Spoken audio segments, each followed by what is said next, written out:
A new study from ad platform Infillion landed on my desk last week that perfectly captures a slightly unhinged relationship that agencies have with retail media.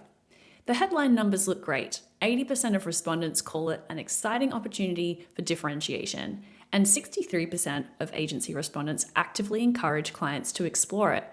But dig deeper and you'll find a more complicated story about an industry that is still struggling with its own identity crisis.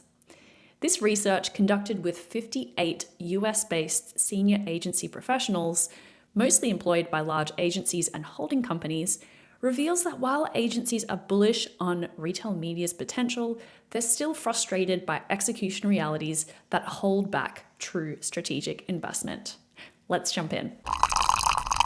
I'm going to share a few of my personal takeaways from the report with you, and I'll link up to it in the show notes if you want to check out the full report. So, highlight number 1, agencies love retail media, but there's still problems. Despite recognizing retail media's strategic value, a lot of agency respondents are stuck treating it like a promotional channel. Only 7% of respondents view retail media as an upper funnel tactic, the lowest of any of the other medium options like social media and connected TV. Compare that to over 70% who see connected TV and linear TV as brand building tools. I do want to point out that 40% of those same agency respondents expect retail media to perform across the full funnel, which of course comprises lower funnel, middle funnel, and upper funnel. But when push comes to shove, retail media often gets the performance marketing treatment. Tactical, short-term, and measured primarily on immediate sales lift. Now, this isn't entirely the agency's fault. Retail media networks have spent years positioning themselves around conversion metrics and bottom funnel objectives.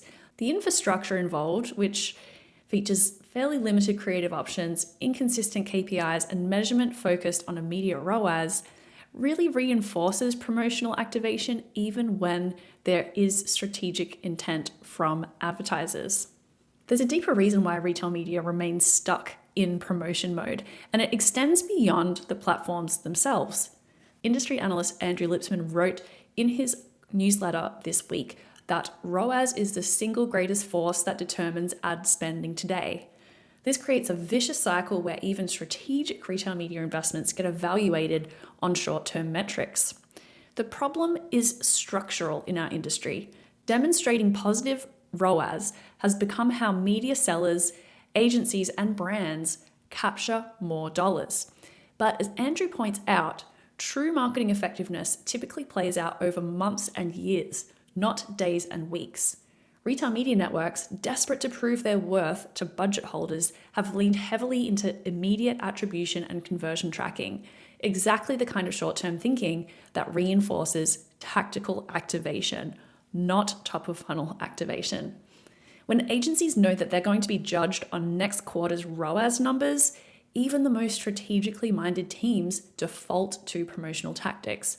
It's rational behavior in an irrational system. But if there's one bright spot in this research, it's connected TV. Connected TV already represents nearly a quarter of retail media network investment according to this survey, and its share is expected to rise even further. Agencies praise CTV's combination of scale, storytelling capabilities, and household-level targeting, qualities that few other retail media formats can match.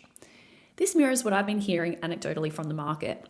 CTV is increasingly seen as a performance driver, not just an awareness tool, thanks to advances in measurement, shoppability, and programmatic access. It really enables retail media to position itself as a true full-funnel solution.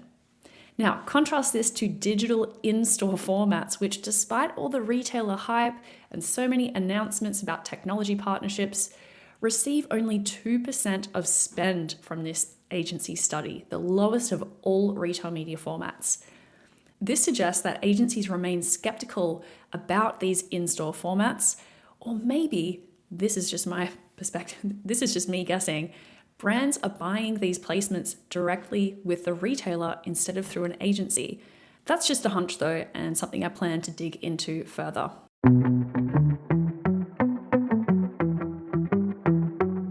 Shoppers don't think in silos.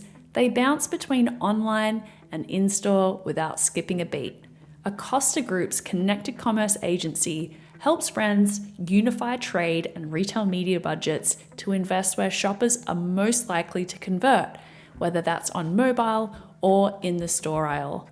Learn more about Acosta Group Connected Commerce at acosta.group and let them know Retail Media Breakfast Club sent you. That's ACOSTA.group. So what is holding large agency media buyers back from investing more in retail media? The biggest barriers are going to shock no one who has listened to this podcast for a while. The top challenge is around measurement. 40% of these agency buyers cite inconsistent measurement as the top challenge, while 33% are frustrated by the lack of third-party validation or benchmarking. Here's what strikes me. Retailers are rolling out flashy new features like in-store media formats, audience activation tools, shoppable video, when upgrading basic self-serve measurement capabilities might win them more points with existing media buyers. The agencies are telling us exactly what they need, yet retailers seem more focused on expanding their ad inventory than fixing the fundamentals that drive actual spend allocation. Beyond this, cost and inflexibility concerns are also highlighted among heavy retail media ad buyers. 43% of heavy media buyers cite high costs and budget inflexibility as challenges. The backdrop here is rising CPCs for on-site media among the big players like Amazon and Walmart. And when we're talking about off-site activation and connected TV activation, tapping into retailers' audience data, there's pretty high minimums and fees associated with that.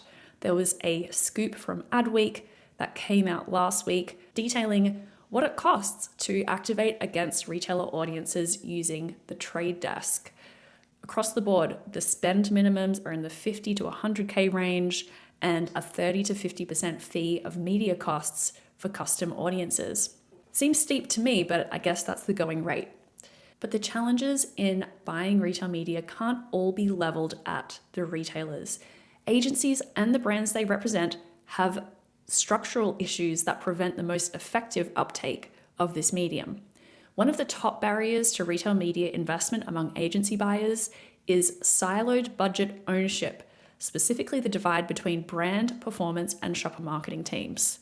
There is a lot to unpack. These divides make it difficult to connect targeted shopper data to broader digital plans and integrate retail media into existing tech stacks.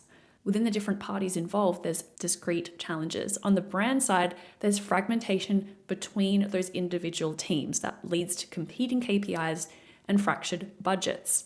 The agencies sit in the middle of this complexity. They have to navigate the politics of the brand side silos and try and translate those into workable retail media plans. And then retailers contribute to the friction too, but mainly in terms of data access, placement visibility, and preferred partner rules. There's also a question of budget ownership as well, if we're talking about trade budgets versus retail media. This organizational friction means that even when retail media platforms improve their capabilities, internal agency and brand politics might still limit investment. So wrapping up here, this research from Infillion, while a small sample size, is a pretty interesting data set of senior media buyers at large agencies. And I think we can look at this as being directional in nature in terms of what big media buyers are excited about, what's preventing them from spending more with retail media. And it's clear that agencies see this opportunity. They want retail media to work as a strategic channel, but there are pretty fundamental infrastructure challenges around measurement, transparency, and cross-funnel capabilities that are still holding them back. The winners will be the platforms that can bridge this gap, particularly through formats like CTV that naturally support full funnel objectives. And the losers will be those that continue operating as if enthusiasm alone is enough to drive strategic investment.